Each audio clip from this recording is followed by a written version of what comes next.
Kata-kata terungkap dalam perbuatan baik bagi sesama. Itulah pertobatan Advent. Bapak Ibu, saudara-saudari umat beriman yang terkasih dalam Yesus Kristus. Advent adalah penantian. Masa penantian ini perlu disertai dengan pertobatan. Pertobatan bukan hanya sekedar kata-kata indah bahwa saya mau bertobat dan berbalik kepada kebenaran. Pertobatan bukanlah sekedar berpikir bahwa saya mau berbalik.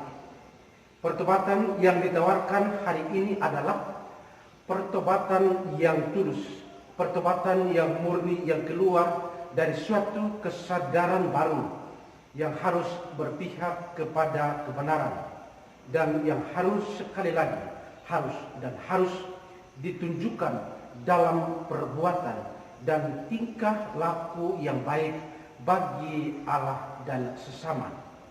Kita tidak bisa mengatakan bertobat menjadi orang hebat dan penting, namun masih hidup dalam fitnah, masih hidup dalam keserakahan, percecokan, ribut di mana-mana, mengganggu keamanan dan kenyamanan orang lain, tidak menghargai lembaga dan otoritas apapun di dunia ini, dan sejuta litani lainnya yang bisa kita litanikan masing-masing.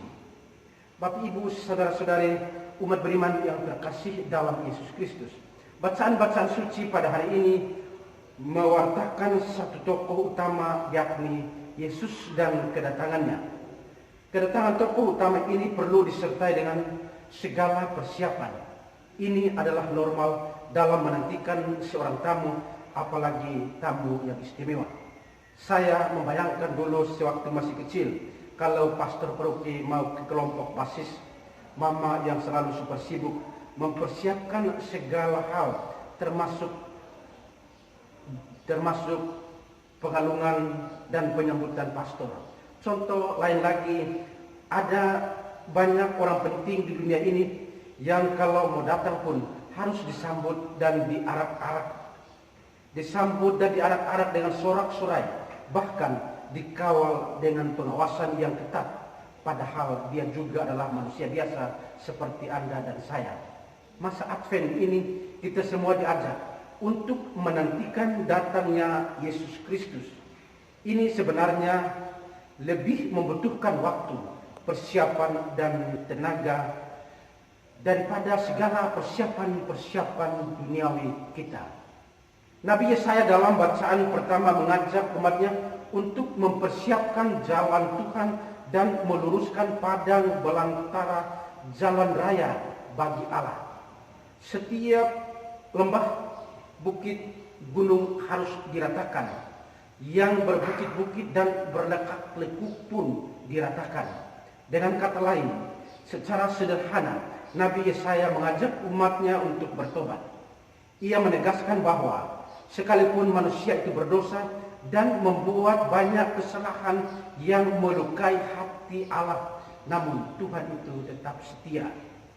Yang dibutuhkan dari pihak manusia hanyalah satu, yakni bertobat. Pertobatan di sini berarti berbalik kepada Allah sebagai satu-satunya jalan kehidupan dan setia dalam mengimaninya.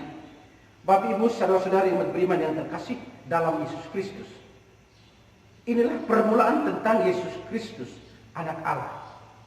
Menarik untuk direnungkan bahwa penginjil Markus mengawali seluruh pewartaannya dengan menyebut Yesus Kristus sebagai anak Allah. Penginjil juga menampilkan Yohanes Pembaptis sebagai utusan yang harus mempersiapkan segala-galanya sebagaimana diwartakan oleh Nabi Yesaya dalam bacaan pertama. Yohanes Pembaptis mewartakan kabar gembira itu, bahwa kabar gembira itu hadir dalam dan melalui seorang tokoh utama, yakni Yesus Kristus sendiri. Bagi Yohanes Pembaptis, pembaptisan dan tobat adalah persiapan menantikan keselamatan, hadirnya Sang Juru Selamat itu. Bertobatlah dan berilah dirimu dibaptis, dan Allah akan mengampuni dosamu. Sang juru selamat hanya dinantikan dengan pertobatan dan penyucian secara baru. Oleh karena itu, Bapak Ibu saudara-saudari, benarlah apa yang dikatakan Rasul Petrus dalam bacaan kedua hari ini, bahwa Tuhan tidak lalai menepati janjinya. Sekalipun ada orang yang menganggapnya sebagai kelalaian, Ia menghendaki supaya jangan ada yang binasa, dan supaya semua orang berbalik dan bertobat. Bertobat pada akhirnya harus membawa damai. Bertobat pada akhirnya harus membawa kegembiraan bagi orang lain dan bagi Allah sendiri. Jika Anda belum membawa damai, kebebasan, dan kebahagiaan bagi Allah yang terungkap dalam diri sesama, maka hati Anda masih penuh dengan jalan-jalan rusak yang terjal. Pikiran Anda masih penuh dengan lembah-lembah gersang dan kering, dan hati Anda pun masih penuh dengan bukit-bukit yang tajam dan kejam. Maka itu bertobatlah. Kata-kata harus terungkap dalam perbuatan dan tingkah laku yang baik bagi sesama dan Allah sendiri.